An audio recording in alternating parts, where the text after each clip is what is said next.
તો મિત્રો આજે આપણે સિલિકા સેન્ડ પ્રોડક્શન યુનિટ વિશે આપણે જાણીશું. આજના આ વિડીયોમાં હું તમને સમજાવીશ કે સિલિકા સેન્ડ પ્રોડક્શન પ્લાન્ટ કેવી રીતે બનતો હોય છે, એની અંદર કઈ કઈ મશીનરી લાગે છે, કેટલી જગ્યા જોતી હોય છે, એમાં કઈ કઈ પ્રોસેસ આવે છે, સેન્ડનું માર્કેટ કેવડું છે, કેવી રીતે એ સેન્ડ પ્રોડક્શન થતું હોય છે, અને આ સેન્ડ પ્રોડક્શન પ્લાન્ટ બનાવવા માટે ગુજરાત સરકાર અને ભારત સરકારની કેટલી સબસિડી મળે છે, બેંકો કેટલી લોન આપતી હોય છે. તો આજે આ વિડીયોના મારફતે આપણે જાણીશું સિલિકા સેન્ડ પ્રોડક્શન પ્લાન્ટ વિશે ડિટેલમાં. મિત્રો, ગૌરવની વાત એ છે કે ભારતની અંદર ગુજરાત એ સેન્ડ માટેનું, રેતી માટેનું સૌથી મોટો ઉદ્યોગ છે ગુજરાતની અંદર. અને આ ઉદ્યોગ એટલે કે જે આપણી રિવર સેન્ડ હોય છે, નદી કાંઠાની રેતી છે, એનું 2000 કરોડથી વધારેનું ટર્નઓવર છે ગુજરાતની અંદર. મોટો ઉદ્યોગ છે. ખાસ કરીને સુરેન્દ્રનગર જિલ્લો, બનાસકાંઠા જિલ્લો, છોટાઉદેપુર જિલ્લો અને તાપી જિલ્લો, આની અંદર આ સેન્ડ મળી આવતી હોય છે અને એમનું ખૂબ મોટું માર્કેટ છે.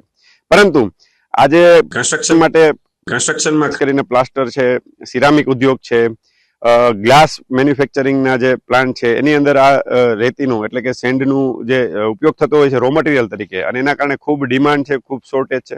ત્યારે અત્યારના સમયને અનુરૂપ ટેકનોલોજીની મદદથી પ્લાન્ટ, ઓટોમેટિક પ્લાન્ટ અને આપણા દેશી પ્લાન્ટની મદદથી જે સિલિકા સ્ટોન હોય છે આને ક્રશ કરી અને એક અલગ પ્રોસેસથી સેન્ડ બનાવવામાં આવે છે અને સેન્ડનું હવે ઉત્પાદન થવા માંડ્યું છે. તો આ સેન્ડનું ઉત્પાદન થઈ રહ્યું છે એના પ્લાન્ટ વિશે આજે આપણે માહિતી આપશે સુરેન્દ્રનગર જિલ્લામાં ખૂબ મોટું નામ એવા જય અંબે ટ્રેડર્સ અને ફેબ્રિકેશનનું કામ કરનારા વ્યક્તિ કે જે જીતેન્દ્રભાઈ પરમાર, એ આ ઘણા બધા પ્લાન્ટ ચોટીલા અને ચોટીલાની આજુબાજુ સુરેન્દ્રનગર જિલ્લાની અંદર ખાસ કરીને સુરત સુધીના એમના પ્લાન્ટ નાખેલા છે. અને પ્લાન્ટ કેવી રીતે બને છે, એ પ્લાન્ટની અંદર કઈ કઈ મશીનરી આવે છે, કઈ પ્રકારના લોકો, કઈ પ્રકારનો સ્ટાફ જોતો હોય છે, એની અંદર પ્લાન્ટની પર વાર્ષિક કેટલી કેપેસિટી હોય છે, પર ડેની કેટલી કેપેસિટી હોય છે, એ પ્લાન્ટની અંદર રો મટીરિયલ કેટલું જોઈએ છે, ઇલેક્ટ્રિસિટી કેટલી જોઈએ છે, પાણી કેટલું જોઈએ છે, આ બધી જે ટેકનિકલ માહિતી છે આજે આપણે જીતેન્દ્રભાઈ પરમાર આપશે, જે આના એક્સપર્ટ છે. તો હું જીતેન્દ્રભાઈ પરમારને વેલકમ કરીશ કે એ આપને વાત કરશે. આપણી સાથે જીતુભાઈ છે. જીતુભાઈને એમના વિસ્તારના અને એમના કસ્ટમરો ભૂદરભાઈથી પણ ઓળખતા હોય છે. તો જીતુભાઈ, હું તમને પૂછીશ કે આપણો જે આ સિલિકા સેન્ડ પ્રોસેસિંગ પ્લાન્ટ હોય છે એની અંદર જગ્યા કેટલી જોતી હોય છે અંદાજે? અંદાજિત તમારે 2 વીઘા ની આજુબાજુ એટલે ચાલે. ઓકે, આ 2 વીઘા જગ્યાની અંદર આપણે એવી કઈ કઈ પ્રકારની મશીનરી અને કેટલી મશીનરી નાખવી પડતી હોય છે, અને એ જે મશીનરી આપણે ઇન્સ્ટોલ કરીએ છીએ એનું પર ડે ની, પ્રતિદિન કેટલી ઉત્પાદનની ક્ષમતા હોય છે?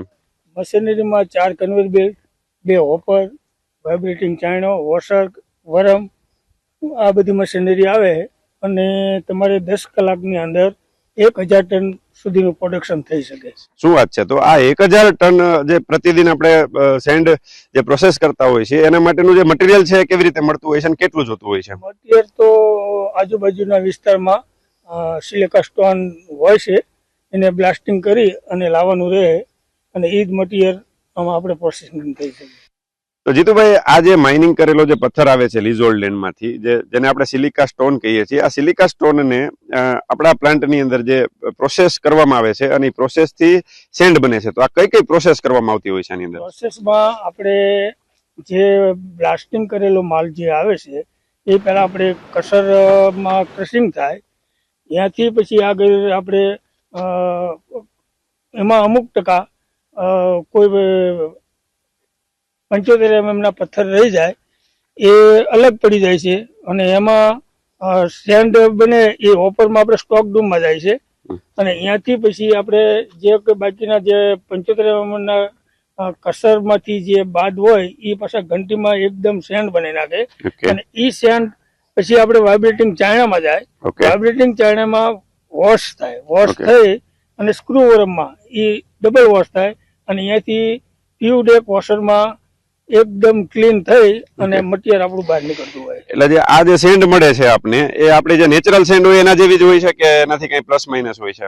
આપણે જે નેચરલ સેન્ડ છે એના માટે પ્લાનિંગ છે. આ એવી સેન્ડ બને છે એના જેવી, જેમાં કઈ ફેર ના પડે, આપણે નક્કી ના કરી શકીએ કે નેચરલ છે કે ક્રશ કરેલી છે.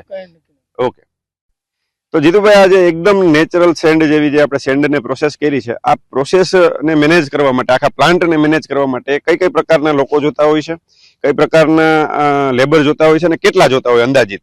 હવે લેબરમાં તો આપણે પ્લાન્ટ ચલાવવા માટે તો ઓનલી 2 આ માણસ જોઈએ, આખો ઓટોમેટિક પ્લાન જ છે આપણો. ઓકે. એ સિવાય જે આપણે વાહનોના જે માણસો જોઈએ એ અલગથી Okay. રહેશે. એટલે આમાં આપણે કોઈ માણસ એટલા બધા જરૂર નથી પડતી, આખો ઓટોમેટિક પ્લાન બને. તો પ્લાન્ટ છે એ આખો ઓટોમેટિક છે, લોડિંગ અનલોડિંગ માટેનો જે સ્ટાફ જોઈએ છે અલગ જોતો હોય છે, અને ઓફિસ મેનેજમેન્ટ માટે ને કોમ્પ્યુટર વર્ક થોડું બિલ બનાવી શકે ને એવા લોકો ખાલી જોતા હશે.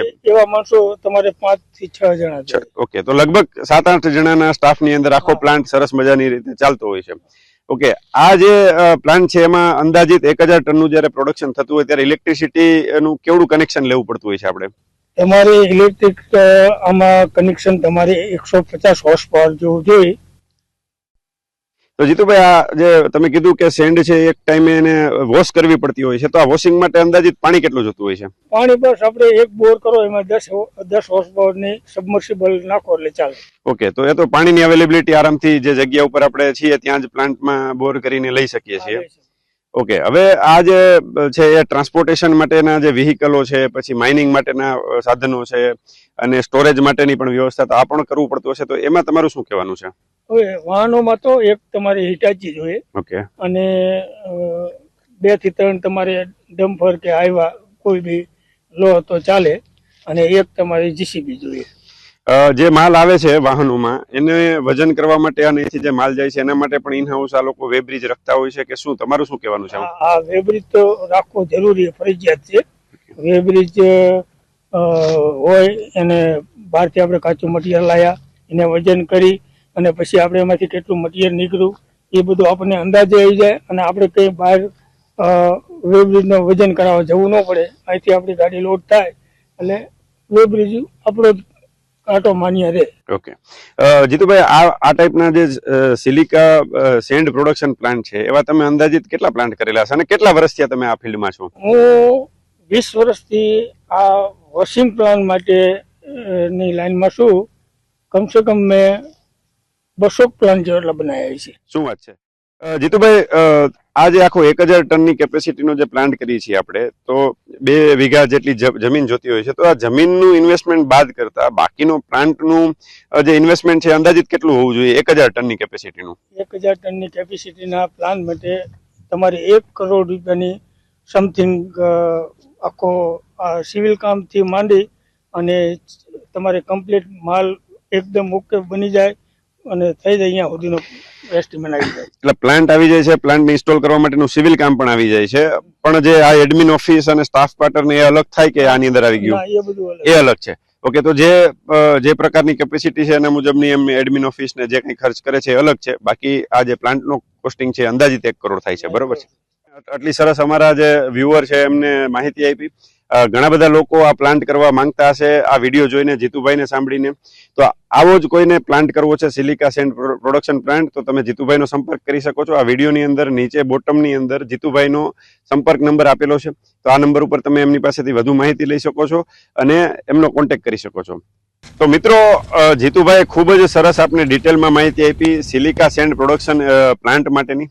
હવે આ જે પ્લાન્ટ છે એની અંદર ખાસ કરીને મશીનરીનો જે ભાગ છે, મશીનરીનું ઇન્વેસ્ટમેન્ટ 1 કરોડ કે એનાથી ઓછું થતું હોય છે, ત્યારે ગુજરાત સરકારની આત્મનિર્ભર ગુજરાત સ્કીમ 2022 અંતર્ગત આમાં આપને ઘણી બધી સબસિડીઓ મળવા પાત્ર છે. આની અંદર આપને કેપિટલ સબસિડી, ઇન્ટરેસ્ટ સબસિડી, જીએસટીના સ્વરૂપમાં, જીએસટી રિએમ્બર્સમેન્ટના સ્વરૂપમાં જીએસટીની સબસિડી મળતી હોય છે. જે ઇલેક્ટ્રિક કનેક્શનની વાત કરી 150 હોર્સ પાવરની, તો એમનું જે કંઈ ઇલેક્ટ્રિસિટી ડ્યુટી આવતી હોય છે એ પણ આપણે 5 વર્ષ સુધી બાદ મળતી હોય છે. અને આ જગ્યા લેતા હોઈએ છીએ ત્યારે આ પ્લાન્ટ બનાવવા માટેની જે જગ્યા લઈએ છીએ એમની જે સ્ટેમ્પ ડ્યુટી ભરેલી હોય છે, સ્ટેમ્પ ડ્યુટી પણ આપણે રિફંડ મળવા પાત્ર હોય છે. તો અલગ અલગ સબસિડી ગુજરાત સરકાર આપને આપે છે. કેપિટલ સબસિડી રહી એ 10% થી લઈ અને 25% સુધીની હોય છે. 10%, 20% અને 25%. એ આધાર રાખે છે કે તમારું યુનિટ છે એ કયા લોકેશનમાં છે, તમારી તાલુકાની કેટેગરી કઈ છે, કયા તાલુકાની અંદર તમે યુનિટ બનાવી રહ્યા છો, એના ઉપર તમને 10%, 25% કે 20% સબસિડી મળવા પાત્ર થતી હોય છે. આના વિશે વધુ માહિતી જોતી હોય તો કેટેગરી ઓફ તાલુકા શું છે એના વિશેનો આપણો એક અલગથી વિડીયો છે, તમે ખાસ જોઈ લેજો. એટલે તમે કયા તાલુકામાં આવો છો, તમારો પ્લાન્ટ જે તમે વિચારી રહ્યા છો એમાં 10% મળશે, 20% મળશે કે 25% મળશે, તમે જાણી શકશો. સાથે સાથે 5% થી લઈ 7% સુધીની ઇન્ટરેસ્ટ સબસિડી મળતી હોય છે. 5% ઇન્ટરેસ્ટ સબસિડી, 6% ઇન્ટરેસ્ટ સબસિડી અને 7%. 5% મળે છે 5 વર્ષ માટે મળે છે, 6% મળે છે 6 વર્ષ માટે મળે છે અને 7% મળે છે 7 વર્ષ માટે મળે છે. એ પણ તમારા તાલુકાની કેટેગરી મુજબ મળતી હોય છે. અને જીએસટી ની સબસિડી મળતી હોય છે એ તમારા ટોટલ ઇન્વેસ્ટમેન્ટના, તમે જે ટોટલ ઇન્વેસ્ટમેન્ટ પ્લાન્ટની અંદર કરો છો એમના 5% વાર્ષિક એવી, એટલે કે 10 વર્ષ સુધી, એટલે 50% થી લઈને 75% સુધીનું ઇન્વેસ્ટમેન્ટ તમને જીએસટી એટલે કે SGST ના રિએમ્બર્સમેન્ટના સ્વરૂપમાં તમને પાછું મળતું હોય છે. એવી ખૂબ સરસ ગુજરાત સરકારની આ જે યોજના છે સબસિડીની છે, એના વિશે ડિટેલમાં આપણો અલગ વિડીયો છે આખી સબસિડી વિશેનો, તો એ પણ તમે જોઈ શકો છો. તો ખૂબ સરસ સબસિડી મળે છે તમને આ સરસ મજાના સિલિકા સેન્ડ પ્રોસેસિંગ પ્લાન્ટ વિશે. આના ઉપર ખૂબ સ્કોપ છે.